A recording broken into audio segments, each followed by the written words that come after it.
हडपसर विधानसभेचे आमदार चेतन तुपे तुतारीच्या वाटेवर। अजितदादा पवार यांना बसणार हडपसर विधानसभेतून मोठा धक्का। जागा वाटपात एकनाथ शिंदे यांची शिवसेना करणार हडपसर विधानसभेवर दावा। माजी नगरसेवक व शिवसेना शहर प्रमुख प्रमोद नाना भानगिरे यांना मिळू शकते उमेदवारी। जसजशी विधानसभा निवडणूक जवळ येत आहे तसतसं राजकीय घडामोडींना वेग येत असून हडपसर विधानसभा मतदारसंघात अनेक राजकीय घडामोडी होत असून अजित पवार गटाचे विद्यमान आमदार चेतन तुपे पाटील हे सध्या शरद पवार यांच्या तुतारीच्या वाटेवर असल्याची चर्चा मतदारसंघात जोर धरत आहे। 2019च्या विधानसभा निवडणुकीत हडपसर विधानसभेतून राष्ट्रवादी काँग्रेसचे चेतन तुपे हे भाजपचे उमेदवार योगेश टिळेकर यांचा पराभव करून विजयी झाले। यानंतर शरद पवार यांच्या राष्ट्रवादी काँग्रेसमध्ये उभी फूट पडली आणि अजित पवार यांनी स्वतंत्र चूल मांडत महायुतीसोबत घरोबा करत उपमुख्यमंत्री पदाची शपथ घेतली। यावेळी अजित पवार यांच्यासोबत जवळपास 40 आमदार महायुतीत गेले। त्यातीलच एक हडपसर विधानसभेचे आमदार चेतन तुपे पाटील हे देखील होते। यानंतर लोकसभा निवडणुका झाल्या आणि महाराष्ट्रात महायुतीला फटका बसला आणि आघाडीने वर्चस्व राखले। यातच अजित पवार यांच्या पत्नी सुनेत्रा पवार यांचा बारामती लोकसभेत सुप्रिया सुळे यांनी पराभव केला, तर 4 जागा लोकसभेच्या लढलेल्या अजित पवार यांच्या राष्ट्रवादी काँग्रेसचे सुनील तटकरे यांच्या रूपाने एकमेव खासदार निवडून आले, तर दुसरीकडे 10 जागा लढलेल्या शरद पवार यांच्या राष्ट्रवादी काँग्रेसचे 8 खासदार निवडून आले आणि राज्यात महाविकास आघाडीचे वारे वाहू लागले।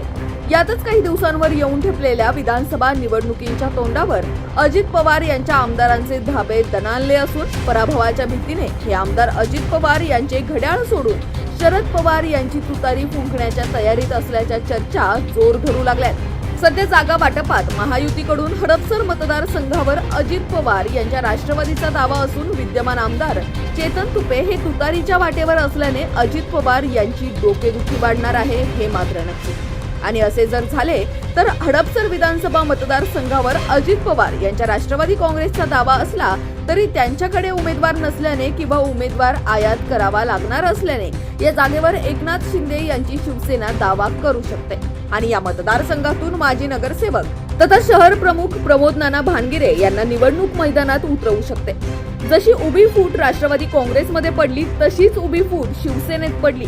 यावेळी एकनाथ शिंदे यांच्या या बंडात पुण्यातून त्यांना साथ देणारे माजी नगरसेवक प्रमोद नाना भानगिरे हेच असल्याने ते सध्या मुख्यमंत्री एकनाथ शिंदे यांच्या गळ्यातील ताईत असल्याने त्यांनी हडपसर मतदारसंघात शेकडो रुपयांचा विकास निधी आणून अनेक लोकउपयोगी कामे मार्गी लावली।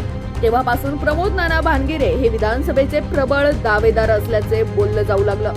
2009ला हडपसर मतदारसंघ स्वतंत्र मतदारसंघ म्हणून अस्तित्वात आला आणि या मतदारसंघातून शिवसेनेचे महादेव बाबर हे प्रथम आमदार म्हणून निवडून आले। 2014च्या निवडणुकीत शिवसेनेच्या महादेव बाबर यांचा पराभव करत भाजपचे योगेश टिळेकर हे निवडून आले। त्यावेळी 2014 मध्ये असलेली मोदी लाट ही योगेश टिळेकर यांच्या पथ्यावर पडल्याचे बोलले जाते, तर प्रथम आमदार म्हणून निवडून आलेले महादेव बाबर हे मतदारांच्या सुखदुःख आणि उद्घाटन या व्यतिरिक्त मतदारसंघाच्या विकास कामात कमी पडल्याने त्यांचा पराभव झाला असेही बोललं जात आहे। 2019च्या निवडणुकीत राष्ट्रवादी काँग्रेसचे उमेदवार चेतन तुपे यांनी विद्यमान आमदार योगेश टिळेकर यांचा पराभव करत विजय मिळवला। या विजयाचे हडपसर मतदारसंघातील अनेक किंगमेकर आणि शिल्पकार आहेत असेही बोललं जातं। 2019च्या निवडणुकीत चेतन तुपे यांनी हा विजय राष्ट्रवादी काँग्रेसकडून मिळवला असला तरी तेव्हा शरद पवार यांच्या नेतृत्वाखाली एकच राष्ट्रवादी काँग्रेस होती, यामुळे हा विजय अधिक सोपा झाला। शरद पवार हे आमदार चेतन तुपे यांना पक्षात घेतील का? घेतले तर उमेदवारी देतील का? उमेदवारी दिली तरी मतदार त्यांना निवडतील का?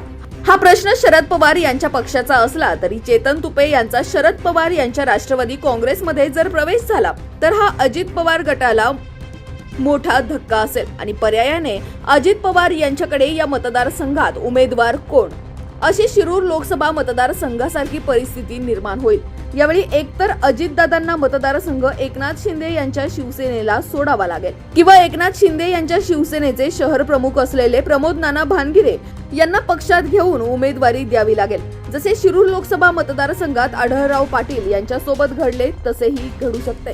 काहीही घडले तरी सध्या कुठल्या पदावर नसताना नाना भानगिरे यांनी मुख्यमंत्री एकनाथ शिंदे यांच्या माध्यमातून कोट्यवधी रुपयांची कामे हडपसर मतदारसंघात करून आपले नाव चर्चेत मात्र ठेवले आहे, हे तेवढेच खरे आहे. येत्या 2-3 दिवसात कोण कुठे जाईल, कोण कुठून लढेल हे चित्र स्पष्ट होईलच. परंतु तोपर्यंत तुम्हाला हडपसर मतदारसंघाबद्दल आणि आत्ताच्या राजकीय घडामोडींबद्दल काय वाटतं, याबद्दल तुमच्या प्रतिक्रिया तुम्ही आम्हाला कमेंट बॉक्समध्ये कळवा. धन्यवाद.